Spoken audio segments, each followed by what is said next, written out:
গত 6 আগস্ট দেশ ছেড়েছেন শেখ হাসিনা। তার অবর্তমানে ডাক্তার মোহাম্মদ ইউনূসকে প্রধানমন্ত্রীর দায়িত্ব দেওয়া হয়। দেশের শৃঙ্খলা বজায় রাখতে এই সিদ্ধান্তটি নেওয়া হয়েছে। কিন্তু বাংলাদেশ চলচ্চিত্র সমিতি অর্থাৎ এফডিসি অন্য কথা বলছে।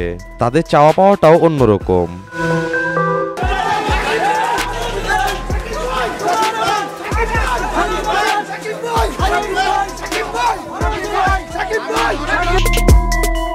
শাকিব খানকে দেশের প্রধানমন্ত্রী বানাতে চায় এই চলচ্চিত্র সমিতি। সিনেমার হিরো চাইলেই একটা দেশ সামলাতে পারে বলে মন্তব্য করেন দেশের বড় বড় তারকারা। এই দাবি নিয়েই আজ দুপুরে শাকিব খানকে নিয়ে একটি বড় মিছিল বের করে তারা।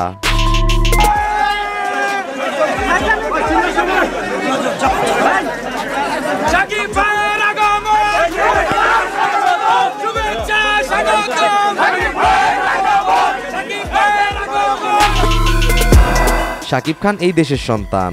দেশের জন্য সে অনেক কিছুই করেছে।